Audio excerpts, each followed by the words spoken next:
Hi, my name is Catherine Degner, My name is Hannah Freibert. and we're here to discuss a comprehensive approach how to accurately assess poverty in America. In most circumstances, poverty is considered an economic deprivation in which a household cannot financially meet their basic needs. In this discussion, we are going to explain why this approach is faulty and does not accurately depict people's living conditions. Our definition comprises of individual drive as well as contextual opportunity, but we will delve deeper into this later on. While poverty is a complex phenomena, the government sets a poverty line using the official poverty measure, or OPM. If a household falls beneath this line, all members of the household are considered to be impoverished. All households above the line are not impoverished. This mysterious line is considered the threshold and was calculated in 1965 by figuring how much money was spent on an average food basket, which was then multiplied by 3 to factor in other costs. While this estimate is adjusted for inflation and family size, the basis of multiplying the amount of food by 3 is not applicable anymore because the average person today spends about a sixth of their income on food rather than a third. In addition, the cost of living varies with geographic location, which is not accounted for in the OPM. In an attempt to further understand the conditions of the impoverished, the Supplemental Poverty Measure, also referred to as SPM, was developed. The purpose of the SPM was to encompass the pieces missing from the OPM, including geographic variation, inclusion of in-kind benefits in household resources, deduction of non-discretionary expenses, various family situations, and the rising standard of living. While all of these facets are taken into consideration for the SPM is still a binary system and does not inquire the depth of poverty, only that some people are in poverty and everyone else is not. This lack of depth will be addressed in our proposed measurement of poverty, which will be discussed in a few short minutes.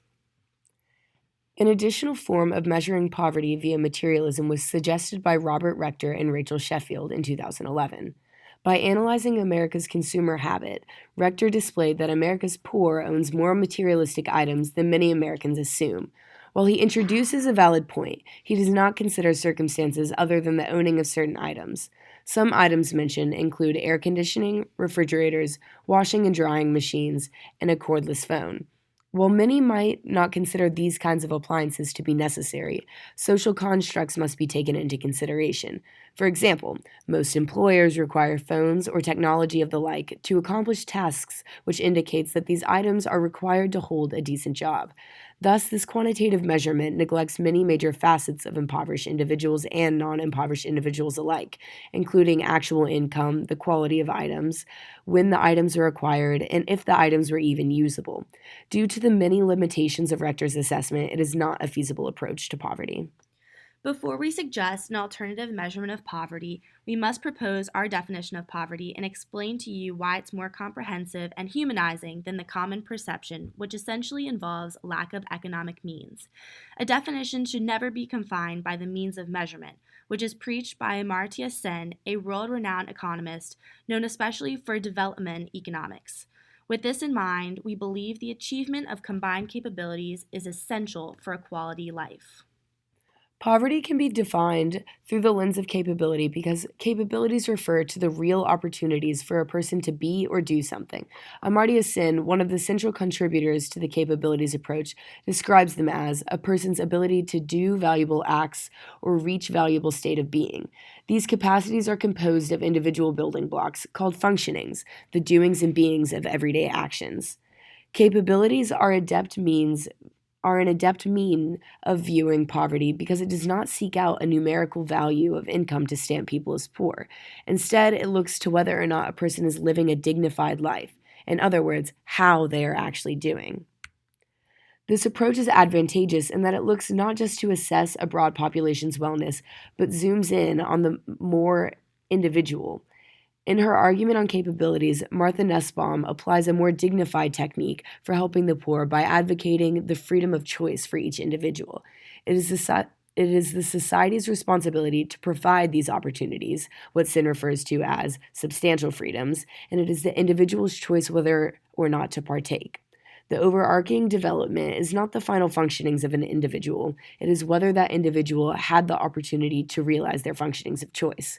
Nussbaum created a list of required capabilities necessary for a dignified life. However, it is beyond the scope of our conversation for now, but we encourage you to refer to Nussbaum's work, Creating Capabilities, the Human Development Approach, and to ponder the advantages and disadvantages of having a list. Building on this notion, the capabilities perspective classifies deprivation as stemming from the lack of internal capabilities or combined capabilities. Internal capabilities refer to the skills and dispositions we possess. These are encompassed by combined capabilities, which reference internal capabilities plus the social, political, and economic conditions in which functioning can actually be chosen. Internal capabilities can exist without external opportunity and vice versa. However, combined capabilities cannot exist without internal capabilities because the internal drive is necessary for the existence of combined capabilities. These concepts are a little difficult to wrap your head around, but it's important for you to understand that both internal capabilities and external opportunity are necessary for mobility and socioeconomic status, and therefore to escape from poverty. Our goal is to include the inability to achieve combined capabilities into current means of measuring poverty. The SPM, while only serving as a tool for reference, does allow for capability measurement by accounting for non-discretionary expenses. Allotting for MOOP gives people access to necessary medical care, thus enabling them the combined capability of physical health. The SPM also accounts for things like childcare and transportation, both of which may link to maintaining a stable job and thus support the capability of making a living and controlling one's own environment. Factoring in the SPM's nuance and multidimensional method of gauging a household's stability, we believe it is strongly preferable compared to other means, such as absolute methods. Even so, the SPM as it currently exists doesn't account for all the capabilities in its measurements, such as one's educational attainment or domestic safety, both of which may be directly correlated to impoverished conditions. To compensate for this fault in the SPM, we should also assess an Altered Human Development Index, or HDI, which casts light on the capabilities that the SPM skips over. This index is calculated from three factors: lifespan, educational attainment, which is gauged from enrollment data and aptitude tests, and finally, income. While the current HDI represents a national statistic with averages for the entire population, we suggest that it be regionalized. This depicts a better image of how the people in a particular area and a specific home are actually doing. To make the HDI a better test of combined capabilities and thus poverty, we also suggest that the third category, income, be substituted for regional crime rate. Spiked crime rate in an area has the potential to infringe upon combined capabilities for individuals, including several of the central capabilities Nussbaum endorses, like affiliations, bodily integrity, and emotions. Additionally, income is already factored into the SPM, so its substitution doesn't actually detract from the total measurement of capability-based poverty.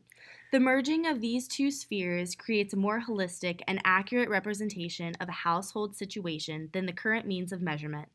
Though we acknowledge that this is inherently based on a household stability rather than a single person, as of now it remains the best approach to determine an individual's well-being due to the unavailability of individual estimates. To conclude our discussion of poverty definition and measurement, we must bear in mind that no form or approach is perfect. The current measurement of poverty in the U.S. is no longer adept at measuring the well-being of people. The OPM is overly simplistic in its calculations and has not been updated to modern demands. The flaws in this method are in part due to the inaccurate definition of poverty it stems from, because the common misperception of poverty and the go-to governmental remedy is strongly income-based. This means of measurement leaves out many factors that also contribute to economic stability, but more importantly, the relative capacities of individuals. We must instead consider poverty from the perspective of achieving combined capabilities, or more specifically, the lack thereof. Combined capabilities focus on a person's actual opportunities to achieve an action or status. The blending and fine-tuning of the SPM and HDI allow judgment of people's combined capabilities as well as more simplistic standards like income. Rather than being dominated by pre-tax income, our proposed combination allows for an accurate representation of a household's resources, expenses, and capabilities, which presents the clearest image of those in poverty.